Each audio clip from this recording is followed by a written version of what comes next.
Hi there, listener, and welcome to the third in our series of podcasts covering the best snow sports equipment available for winter 2025. In our first two episodes, we looked at the best skis and then the best ski boots. Today, we're going to be looking at ski jackets, and in later episodes, we're going to be looking at the best helmets, goggles, gloves, and socks. Plus, we will have a special episode about ski touring equipment. Now, before I go on, I'd like to put a shout out for Ellis Brigham. This special episode of the Ski Podcast has been made possible by them. Ellis Brigham are the winter sports specialists. They have 16 shops around the UK where you can buy all the kit you need for this winter. Alternatively, simply go to their website, ellis-brigham.com, and you can buy online now. Now, my name's Iain Martin. I'm joined today by my regular guest and equipment expert, Al Morgan. Hi, Al. How are you? I am good, thank you, Ian. Yeah, nice to be. It's raining outside where I am currently, but nice to be talking about ski stuff and seeing the snow that's fallen a bit to Europe recently. It's pretty exciting Yeah, well, times. it's raining here as well, but I always think it's snowing higher up. In fact, you have been kind of out in the mountains recently. Have you just come back from Austria? Yeah, so I was there all of last week, not skiing unfortunately, but just looking at kit and product. And yeah, I mean they'd had a meters of snow on the peaks. The glaciers looking amazing. Even pretty low down, you could see dustings of snow about the peaks, and that is really exciting. Oh, and that a meeting you are at. I mean, today we're talking about the kit for this winter, 2024-25, but I believe you're getting a sneak preview of what's being developed for 25-26. Is that right? Yeah, 25, 26, and some of the stuff for 26, 27. It's always interesting this time of year because you're talking about this season's kit, but you're looking at what's coming a year or 2 years or 3 years down the line. Yeah, well, that's pretty amazing. And I did say, have you got any secrets or any insights you can give me? But apparently, absolutely not. You have to sign a non-disclosure agreement before you can even go through the doors. Yeah, honestly, this happens quite a lot with ski brands that you do because, yeah, they want to keep kind of people keep stum about it. And I understand it. You know, they spend so much time, effort, passion, and money developing these products that they want to kind of keep it to themselves. Well, listener, that is why Al is a man to listen to. He knows so much and he knows it years in advance Hmm. as well. But what we're going to do today is we're going to look at the best ski jackets that are coming out this winter to give you a bit of an insight. But we're also going to tackle some of the terms and the jargon that crops up. Try and just demystify that. So if you're going into a store or if you're reading online, you can get more of an insight into what is being talked about in the particular product. And I think what going to do before we look at the specific jackets that Al has picked out, we're going to look at some of those terms in a bit more detail. And I guess you mentioned it's raining outside right now. Evidently, all skiers hate rain, but snow is just frozen water. And so, a really key part of any ski jacket has got to be waterproofing. And I just wondered, I mean, that might sound obvious what waterproofing is, but could you elaborate a little bit on what we mean by that? Yeah. I mean, you could go really dull. And waterproof is a plastic bag, you know, but they're utterly unbreathable. So ski clothing, it needs to let the moisture from our body that we produce escape. So it needs to be breathable as well. So they're very, very water resistant is the technical way of looking at it. And we can measure this. And the way that we measure it, typically, it's called the hydrostatic head. And you'll see this on information about jackets, trousers, etc. So if it is this, what we will call waterproof for just simplicity through this conversation, if it's waterproof, it'll have a hydrostatic head rating. Really, you're looking at a bare minimum of 5,000.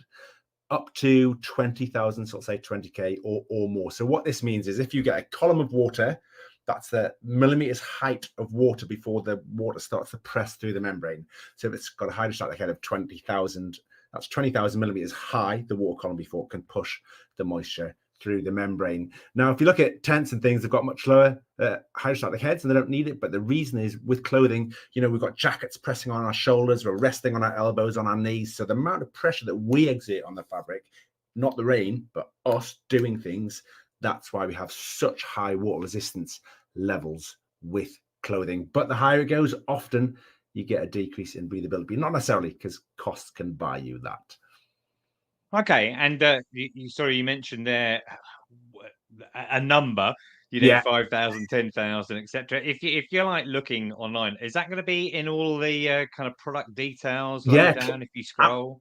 Absolutely, it classically is. So there's two numbers that we tend to look at. One is this waterproof rating, so hydrostatic head.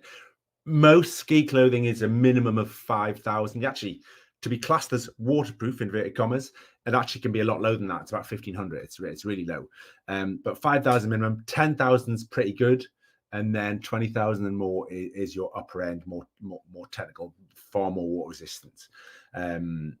The other thing, when we make garments, when manufacturers put them together, it's made of different panels, and they're now some are bonded, but classically they're sewn together. And the problem is, you put a needle through this membrane, it creates a hole, and water can get through that because the water droplet's smaller than the needle hole. So you have to waterproof that seam, and we call that taping or seam seal. Classically, it's a strip of tape stuck on the back of it, and that isn't breathable, but it's very waterproof. So they tend nowadays to make sure the garment is as breathable as possible, make that tape very narrow. So then we talk about breathability, and it's similar numbers. Okay, Ken, I just want to take you back and ask a couple of questions there. So, waterproofing, I mean, if you were buying like an entry level jacket, people, often talk about the middle of little and things like that. And, there can be, I appreciate some of the jackets we're going to talk about are very, very expensive. Yeah. And they're definitely not, going to be for everyone. And if you've got, kids who are growing, fast, you might not want to invest in a jacket. And there are lots of like secondhand options and ways of dealing with things for your kids. But should people be tempted into, let's say, the middle of little or whatever those, really low entry points to the market are? Because I'm kind of thinking those jackets probably don't have any waterproofing, or are they waterproofed? Uh, Classically, yes, they are. So it could be, it depends how they make the waterproofing. So you can cover it in polyurethane, PU, coat the back of the membrane, which is quite an old way of making things waterproof. A membrane is more technical, but actually some of the more recent developments. So if you look at Futurelight from North Face, this is a nanospun PU coating, but that's very technical and very breathable. So just look at the information on the product. It will give you that rating, that hydrostatic head. And then the other thing is the breathability, because you don't want to be getting wet from the inside. Yeah. Okay. So so you've mentioned a bunch of other things. Let's move on to those other things. You mentioned taping. So my understanding of the taping is that when you're making a jacket, you're going to have seams, and therefore that might be a bit more permeable for water. So the taping is what you do to secure those seams. Is that right? Yeah, absolutely right. So you imagine you've got two bits of paper stuck together, and they'll have a gap down the middle. So a line of needle holes is a bit like that, yeah, like perforations in paper. So it's holes that are big enough for the water droplets themselves to get through. So to stop that happening, we stick a completely waterproof tape on the backside, so the inside of the jacket as you look at it, to stop that water coming through. So that's absolutely right. Now you can stick it on all of the seams, which is great because that'll stop all the water coming through. But because this tape isn't breathable, you then can stop that piece of the fabric being breathable. So you can have it fully taped, or you can just do it on the shoulders, down the outside the arms, the bits that get wettest, and that will be called critically seam seal or critically taped. Okay, and the other thing you've mentioned several times is breathability, and this is vital because, like you said, you could wear a bin liner or just like a waterproof bag, and you would be waterproof. The rain isn't going to get through and get you in those circumstances, but it's completely non-breathable. And the type of technologies that we're seeing with jackets now, or for a long time, they have been very breathable. So how do you kind of quantify that, and how does that impact on the price of the garment? So the way to, when something's waterproof, so a droplet of water, the water itself is much bigger than water vapor. So think of steam versus a cup of water. Yeah. So if you've got a hole which a football can't fit through, so that'd be the football, the water droplet coming from the outside, but a ping pong ball could come through from the other side. That's the water vapor. Yeah. So much smaller to get back out through it. It can be done in various different ways when you create the garment, but we have a rating for this. The classical way is the MVTR. So we love acronyms, eh? So moisture vapor transmission rate. So this is how much the grams of water vapor that can get through a meter square of fabric every 24 hours. And the nice thing with this is it's a relatively similar number to hydrostatic head. So that water column that we spoke about would be 10,000 millimeters high. Yeah, so that 10K hydrostatic head. Classically, you will see 5 or 10K for the breathability. It could be higher, it could be 15K, depending on how that's made. So it's nice and easy to remember. You'll see in a lot of garments, it'll say 20K, 20K, or 10K, 15K, or something like that.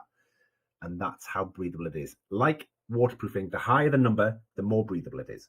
To most people, a breathable membrane or fabric like this is going to be Gore-Tex. That's the most famous, most well-known model of it. Is that right?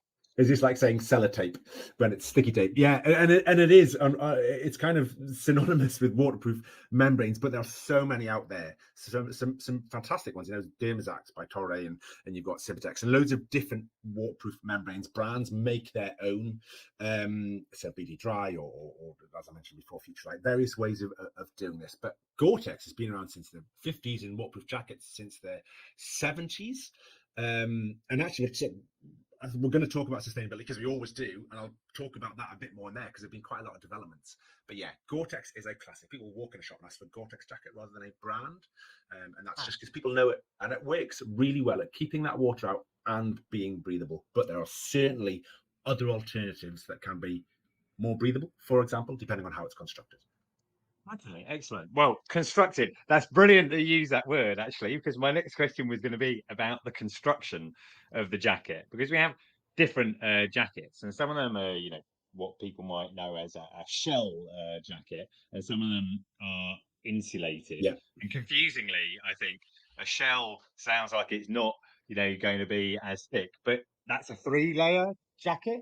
Is that This right? is where it gets a bit confusing, yes. So the thinnest garments are called 3-layer, and that's a shell. And the thickest, warmest garments are called 2-layer. And what this layer is talking about is what is protecting the waterproof membrane. Yeah. So irrespective of that construction, you have a waterproof membrane, which is great at keeping the water out, great at letting the moisture escape from the inside, but it is not very tough. So we need to protect that. So that layering is how many layers are bonded to it to protect it. So in a shell, we have a face fabric, which is the bit that's going to hit the arms of chairs and rocks and snow and things. And then we have a protective inner. This may be merino, maybe nylon, and they're all bonded together. So 3 layers are bonded together. That's why we call it a shell, because it's like the shell of an egg. It's just it feels like one thin layer. And then 2-layer is insulated. So we have the outer protective with the waterproof membrane bonded together, but that's 2 layers bonded together. And then hung inside that is an insulating layer, maybe down, maybe synthetic. And then inside that, you'll just have some kind of material inside to keep everything tidy. So you talk about how the different layers are bonded to each other, and I guess the key thing in that 2-layer, the shell jacket goes on the outside. You'd wear different layers underneath it. Like, for example, I'm wearing actually a Columbia gilet at the moment. You could wear that underneath your shell jacket, Yeah. but you wouldn't necessarily need, unless it's particularly cold, with a kind of regular 2-layer jacket, any additional layer of insulation, and that's because of the different membranes that are on the inside and that insulation itself, and they're different types of insulation. Yeah, absolutely. So the classic is think of an old woolen jumper, yeah. Showing my age when we used to all wear woolen jumpers, but wool's a great insulator.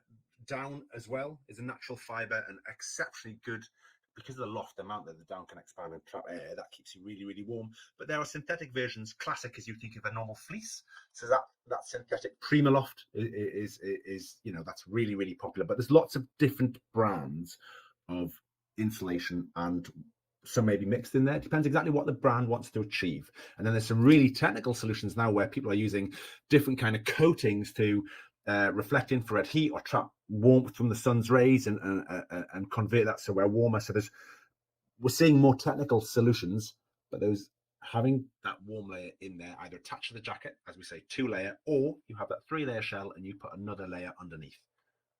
Yeah, which you might do, for example, if for me, if I was ski touring, you're going to get hot going uphill, so you want to have layers that you can kind of strip off quite easily.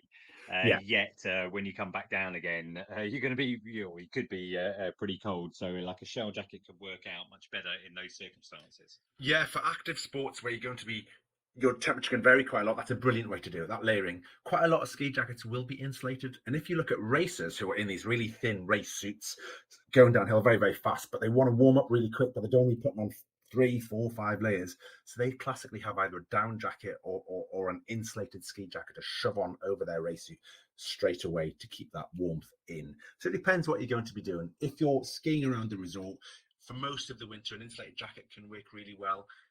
It might be a bit warm at the ends of the season, certainly in the April, when it can be a bit warmer. And if you're going to be working really hard going here, like you mentioned, ski touring is a classic. You need a shell and layering for ski touring. You're not going to do an insulated jacket and trousers because you'll overheat. Okay, cool. So we've talked about, what waterproofing means, the breathability side of things, how the jackets are constructed, the insulation side of things. A lot of the jackets have, extra features. Some of them are pretty self-explanatory, like, vents under the arms, etc. Yeah. But one that we discussed last year, and I think it probably merits mentioning it now as well, is a powder skirt, Yeah. which sounds The like misnomer. a maybe a strange feature. But do you want to just explain kind of what that is, and I think maybe why it's not strictly really necessary, depending, how you're Yeah, looking absolutely. being with. So inside the jacket around the waist, obviously you've got a hem, and normally they've got a draw cord on it, so you can cinch it in, tighten that in.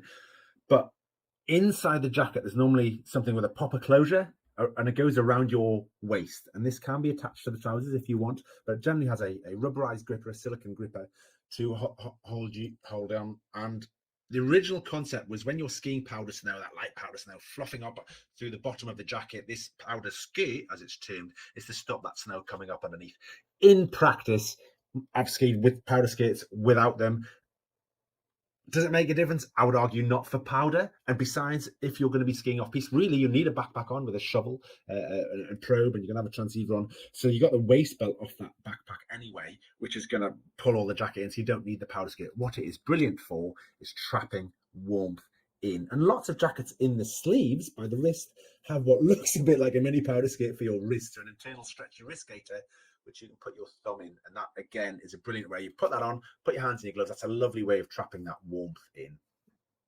Excellent. And you mentioned going off piste there, backcountry, etc. There's another feature that I don't know if all jackets have it these days. It certainly seemed to be that it was only a few, and now a lot more of them have it. Something called Recco. Yeah. I wondered if you could just explain what Recco is, and the context where it might be useful. Yeah, absolutely. So it's been around for a long time, Recco. It's got more developed in so Recco is a passive device. Think of it as a reflector, and you can have it on. You can have it to stick onto things. So obviously it's built in helmets, trousers, jackets. You can have loads of them around your body. That doesn't hugely matter. So if you unfortunately get caught in an avalanche, or if you get lost in the resort, because these are useful in the summer as well, the rescue teams, because the device that they have is really quite big, so they can fly over in a helicopter and ping a signal to bounce back off the Recco to try and locate somebody. So it's a really good, quick way of trying to locate somebody, and then teams might go in with transceivers. And not all jackets have them, absolutely not. But especially technical jackets for off-piste, they can have them, and resort jackets often have them because it's a bit of a selling feature. What I want to make very, very clear is if you're going to go skiing off-piste, take a transceiver with you. Recco or no Recco, doesn't matter. You must take a transceiver, take a shovel, take a probe, and know how to use them. Many resorts have practice areas, but yeah, that's my safety talk out of the way. But the Recco is not a replacement for a transceiver, but it is very, very useful. Yeah, I mean, a Recco can help you be found, but if you were skiing, off piste and one of your party ended up in an avalanche, Yeah, it's not going to help you find them, which a no, transceiver no, is, and there are various other reasons. We'll probably tackle that maybe more in the ski touring yeah. episode. Okay, you mentioned sustainability, and some of the changes we've had with sustainability, and we see a lot of this innovation, every year. And what are the sort of trends that we're seeing this year in terms of jackets? I mean, it's a kind of year-on-year progression for a lot of things. So there's loads of recycled materials, which is fantastic. Face fabrics, inner fabrics, and repurposed. So offcuts from the manufacturing process of other items can be used in clothing, in jackets and pants, which is absolutely brilliant. And we'll see more and more brands offer repair services of Terex, Patagonia Classics, Picture Organic Clothing, the same thing. They offer repair services, so that's another way of keeping things in use for longer. So that really works for sustainability. But the one of the main ones, so Gore-Tex that we spoke about before, since the 50s, when it was used for other industries, and since the 70s for jackets, it has been made of something called EPTFE, so expanded polytetrafluoroethylene. And what industries are doing now is moving away from these perfluorinated compounds, so which we'll call PFCs, and it gets called PFAs. Around about 2 years ago, 2022, Gore-Tex and Patagonia came out with a jacket using EPA. Great. It was only one at the time. And the last season we saw a few more. And what is absolutely brilliant is we are seeing so many brands now using this expanded polyethylene membrane. So the waterproof coating on the outside. So whatever the membrane is used, jackets normally have a treatment on the outside called a durable water repellent coating, DWR. And they've moved away from having these PFCs, these perfluorinated compounds in it, which is brilliant. And EPA, this Gore-Tex version, it still comes with Gore-Tex's guarantee to keep you dry guarantee. It's breathable, and it's fantastic. And some of the garments that we will talk about use EPE. But the brilliant thing is that more and more brands are using it. And then the other piece, which is really, really exciting, because that's making things better at that end. But what happens at the end of life? Jackets are made of loads of different materials. It's very hard to separate those and then recycle them. So we've seen it in kind of outdoor clothing with the likes of Halti and some of their kind of more outdoor clothing. But what we are seeing now, if we look at somebody like Peak Performance, they have an insulated hoodie, the Elevate Liner hoodie, and we call this monomaterial. So almost all of that is made from one material group, so polyester in this case. And there's other brands doing it in different ways. And even silly things like on that hoodie, it's an insulated hoodie. It's not an outerwear waterproof thing necessarily, but the zipper slider, if you break that, you can put another one out without having to replace the zip. It's absolutely brilliant. I've done it. I've played with it quite a bit. So even just sensible decisions like that can make a garment stay in use for so much longer. Okay, excellent. You covered a lot of points there. So just to clarify, what I understand from that is that all the brands are moving away as much as they can from PFCs. And PFC, in simple terms, am I right in saying that these are like forever plastics that get into the system? And when we read about I don't know, in the ocean or the top of Everest, etc., we have these tiny little balls of plastic. So these are compounds that persist in the environment for a very, very long time. Some of them we don't actually know how long, and it's those ones are environmental concern that are the main ones. So yeah, and then the second point you're making there is that items are much easier to recycle at end of life, which is a really important point to it as well.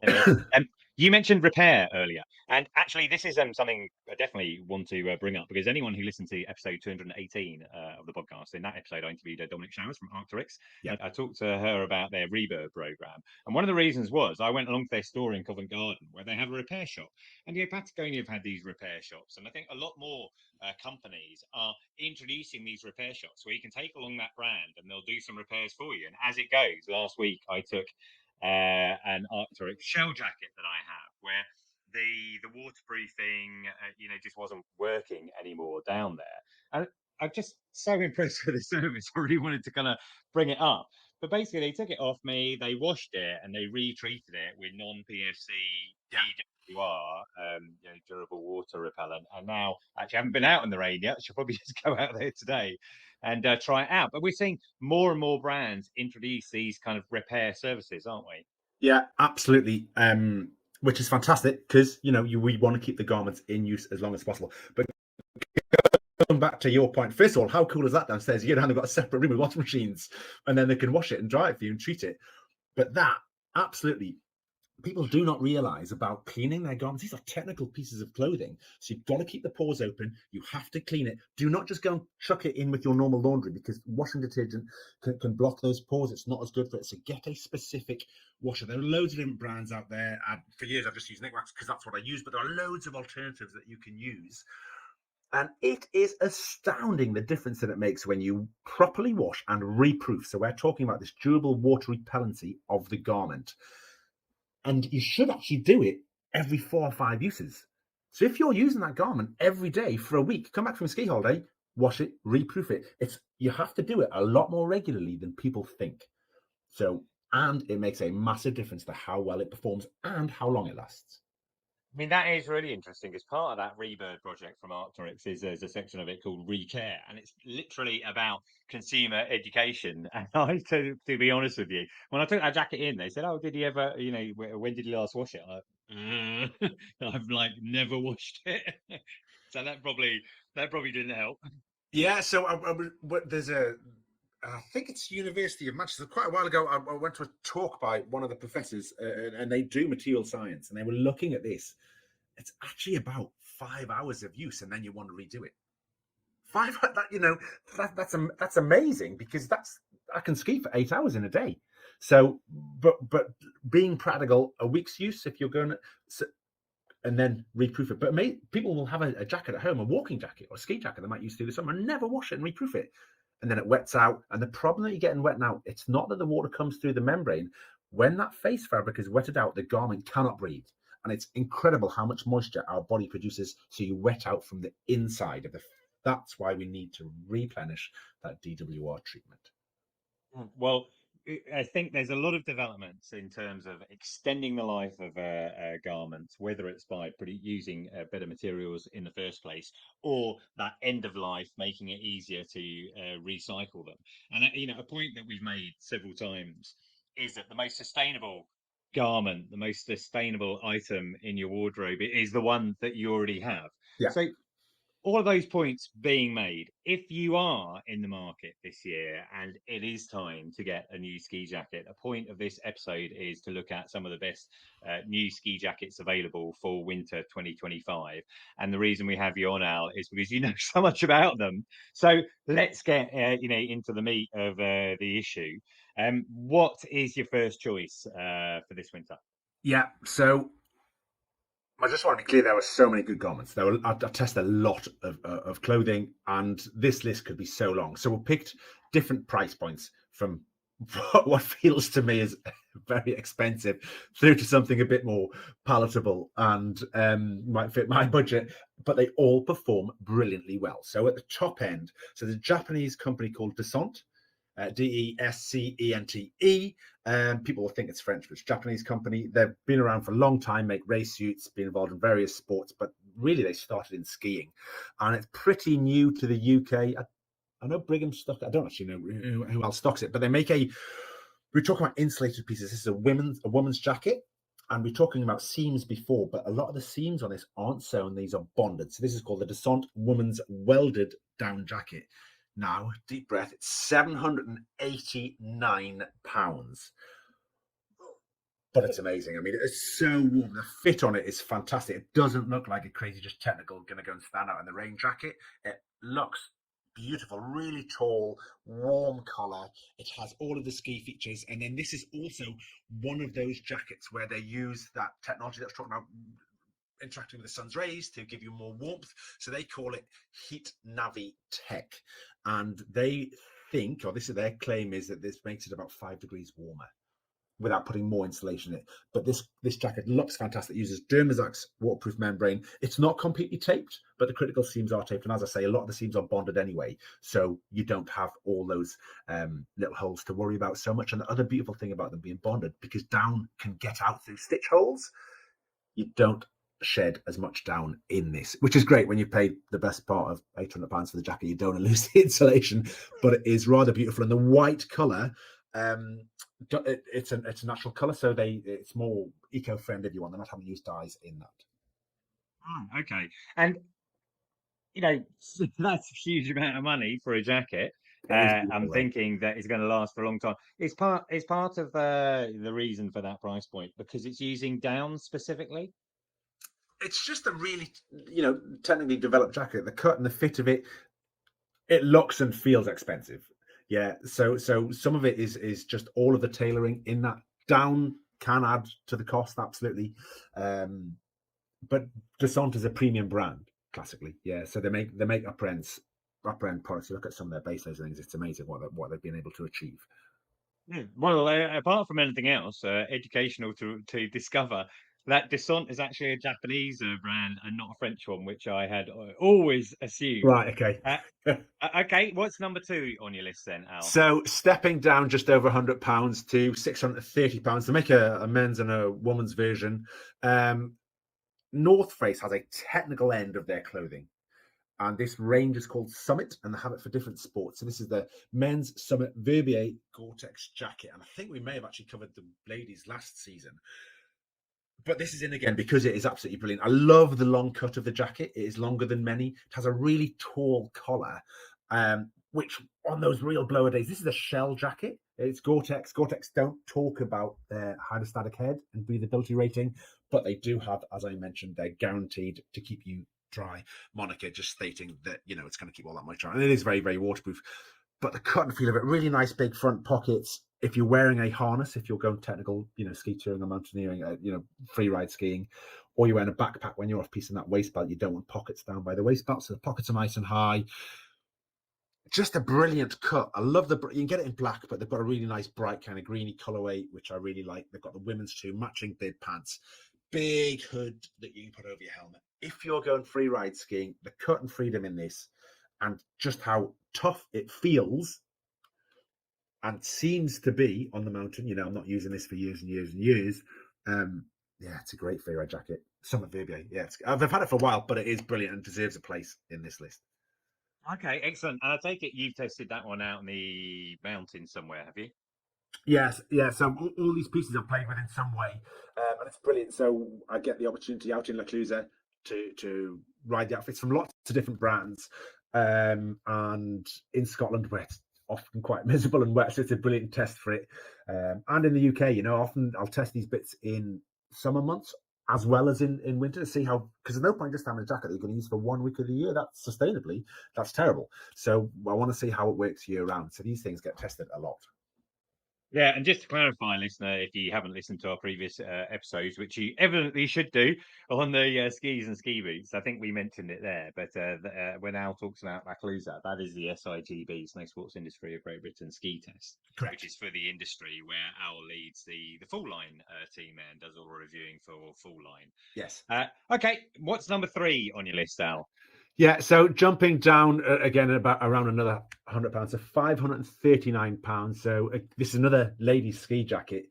This is the Henry Duvillard Women's Alicia ski jacket, 20k membrane. Now, if you paid attention earlier on, that'll give you an idea that it's got a hydrostatic head of 20,000 millimeters, and you got 20,000 grams per meter squared per 24 hours breathability.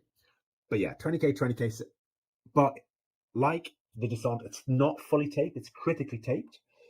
But this jacket, it's so flattering in its shape and design. And, you know, often I'll talk about technical pieces of clothing, but often people want to look really, really good when they're out skiing, myself included. You know, we all think about how we look, what our goggles, helmets, gloves, jacket, outfit all look like. And this looks amazing. Really nice color blocking. It does have what looks to be fur around the hood, but it's not. It's fake fur, faux fur, and you can remove that. So you can just have the insulated hood if you want, or you can take the whole hood off. Again, you've got all the normal ski-specific features in there, but it is so flattering. If you go in a shop, try this on. It looks amazing. Okay, and quick question there. You said it was critically taped. What does that mean? Yeah, so they only, so they're taping, say, over the shoulder and down the outside of the arms, but the side of the jacket that's protected by arms and it's not going to get as much water on it may not be taped. So it depends specifically on the jacket, but critically taped is talking about the seams where rucksack straps lie, or you're going to put pressure on your elbows on, say, on a chairlift, or when you're sat at a table outside a restaurant, that kind of thing, or when you're sat on the ground. So critically taped means not everything is taped, but the areas that are most susceptible to letting moisture through will have tape. And you picked this, you know, it's specifically a women's jacket, and I'm Yeah. guessing because of the cut, you probably haven't worn it yourself. So a lot of what you're thinking of here is feedback from the testers that you work with. Yeah, so I work with some amazing female testers as well who go through. Sometimes they'll be in, and I do put women's clothing on. I want to see what the cut like, what the freedom is like. I haven't skied in this jacket, but yes, for four line we have a team of, it changes each year, but 10, 14 skiers, so and a pretty equal split of men and women. So we can test a lot of product, and we do it year round. Some of these guys live in the mountains, and we can get through a lot of kit. Oh, okay, that's really interesting. Now, next on your list, I've seen your choices already. I think probably every listener will have heard of Patagonia, and it cropped up when we talk about sustainability. But it's a Patagonia jacket, your fourth choice. Yeah, so I've tested a lot of Patagonia outfits for this season. I've got a new one called Untracked, which is a shell. But we spoke about the Vibier Summit. That's a shell. This is and obviously we've spoken about the Son and the Henri Duvillard one, which are insulated. So this is very, very lightly insulated. And when I spoke about Gore-Tex changing to this expanded polyethylene, this EPE, this was the first jacket they brought out with it. And it's still in the line. And the reason that I've put it in is they've got a new insulated version of it, which is brilliant. But this has got a fleece lining in it. It's 2-layer. Uses Gore EPE. It's PFC free. So Patagonia try and make things as environmentally friendly as possible. But this fleece in it is in a zigzag pattern. So it's got like kind of channels and then little bits of fleece down it. But it just gives a brilliant blend of breathability because the moisture can move around in these channels in the fleece, and it gives you that little bit of insulation. So as a year-round jacket, it works fantastically well. To ski in, you don't overheat in it. I have toured in it as well, so you don't get too hot. It's exceptionally tough. I've given it proper battering, and the pants, and they just seem really, really durable.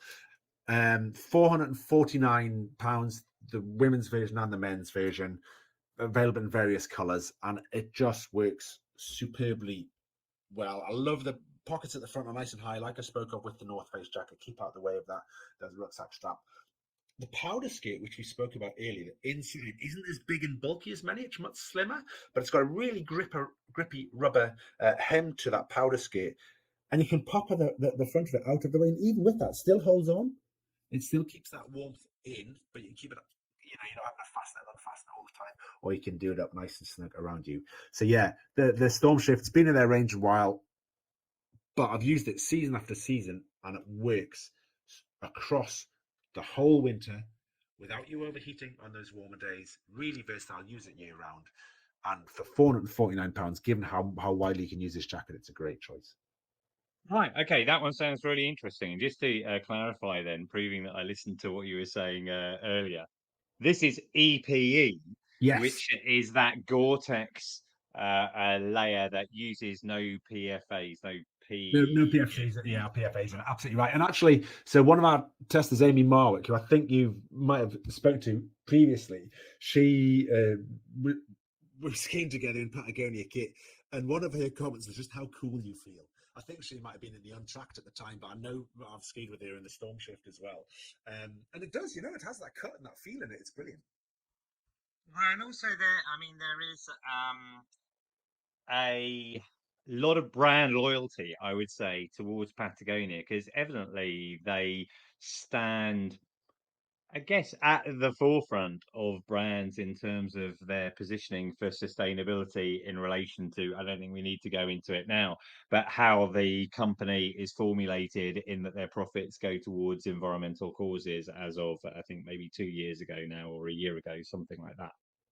Yeah, it is very, can I use the term on trend? But you know what I mean? Sustainability is such a big topic at the minute, and Patagonia have been doing it for a long time. This is not something they've just moved into to grab headlines or anything.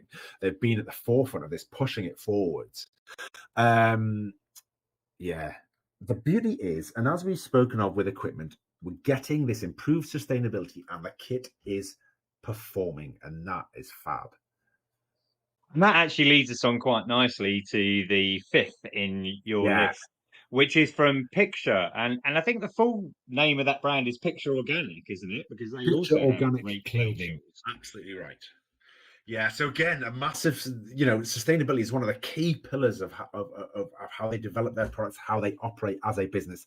They don't just work in snow sports, but they make a lot of superb ski and snowboard kit. And this is a ladies' jacket. So this is called the Harkon, HAAKON, £350. Again, PFC DWR treatment. It's a 20k jacket. So we're looking at a more palatable price point at $350, but it's still got that really high rating, fully taped, really technical. It is insulated, but as I spoke of with the Patagonia piece, this is light insulation, which keeps it really versatile across the season. I wouldn't, with the Descent, which is brilliant and it is expensive, would I use it on a blisteringly hot spring day? Probably not. That Descent has a fantastic zip down the front. It's got 2 zips, and you can open one, let air come all the way through the front panel. But there's less insulation in this Picture women's Harkon jacket, and that adds to its versatility. Loads of sensible features, nice little touches. What's lovely is they do this amazing silk green orchard or something. The color name is quite long, but it's very, very bright colorway. And I love this when you're on out in the mountains, having that bit of pop makes it easy for your family and friends to find you, and it looks sensational. Yeah. Okay. Well, that sounds great. And actually, I have previously interviewed Picture Organic in relation to their sustainability. I'll stick a link into the show notes in relation to that. Now, regular listeners will know that every single episode we've been having a recommendation from Ellis Brigham themselves. And for this episode, Harry Cavill, who is one of the ski wear buyers at Ellis Brigham, has sent in her pick. And if you listen to the podcast right now, I'll drop it in.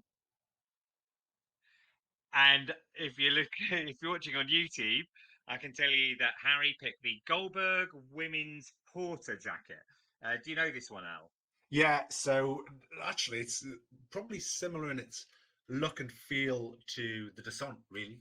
You know, that big kind of puffy style jacket. It's a much shorter cut, still got that really warm hood. Yeah, Goldberg has a really strong following. I was talking to people from the Netherlands last week, interestingly, and it's massive. Goldberg's huge there. They do collabs with skis and things. It's not as big in the UK, but if you want that real, almost couture look, it's sensational. Yeah, it is really popular. Not my kind of jacket. I look a bit silly and it's quite short, but you don't look like you're going to go and watch aeroplanes all day when you're wearing it. And do you happen to know what the price point is on that one?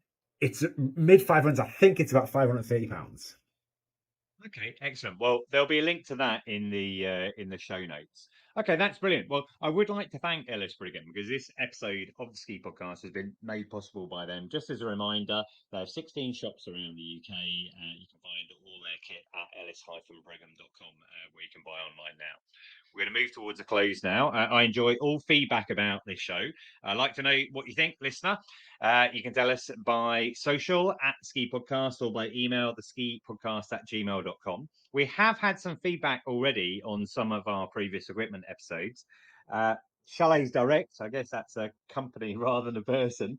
They were talking about the ski episode, and they said, very good overview of the design and material technology of the latest skis, how they perform on the mountain. Fun to listen to as well. So thank you for that.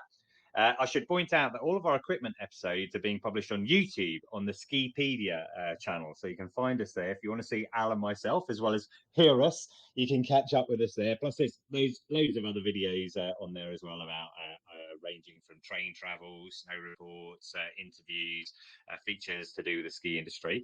On YouTube, one of our viewers, Endebunker2650, said, custom boot fitters sometimes focus on what they have in stock rather than a boot the client may have been interested in. Now, I did kind of reply to that, but I don't know what you think about this, Al. I think it's kind of self-evident they probably would focus on something they've got in stock. If you took like your own boot into a boot fitter, custom boot fitter, would they be able to help you with that as well? Yeah, you'll have to pay for it classically, but if you did buy a boot online or somebody gave you a boot, if a friend gave you a boot and you need to get it fitted, you can generally go in a store and get it customized to you, but that'll cost money. It's always an interesting one when we're reviewing and testing boots and letting people know about boots. Because at the end of the day, I'd almost go, ignore everything I say, go and talk to a boot fitter and get the boot that fits your foot. Kind of doing myself out of a job there. So features, obviously, that is important, but fit is king. It's always king. So it's to do with what's going to work best for your foot, ankle, and leg and your skiing. Yeah. Okay. Excellent. One other comment I'm going to include in this one, more a general one from Chris Bristol on the Snowheads website. He said, "Thanks, Ian, enjoying the podcast." So thank you, Chris, for that. If you do like the podcast, there are three things you can do to help. You can review us on Apple Podcasts or leave a message on Spotify. Which I've been really enjoying reading some of those. You can subscribe so you never miss an episode. And if you do like the podcast and you think someone else might find it interesting, particularly these episodes about equipment, just share it with your friends. Now, we now have 230 episodes of the podcast to catch up with. I had a look earlier, and 153 of those were listened to in the last week. There is so much to listen to in our back catalogue. just have a look around the tags and categories, and you're bound to find something of interest to you. Now, you can follow me at Skipedia and the podcast at Ski Podcast. But for now, I would like to thank Ellis Brigham for sponsoring the show. And Al, thank you for joining me today. Thank you, Ian. Honestly, these are fun. Yeah, they are. And every year I learn something more. So we'll be back with our fourth equipment episode. Next time we're going to be focusing on the best goggles and helmets, and that will come out on the 8th of November. But finally, listener, thank you for joining us, and until next time, goodbye.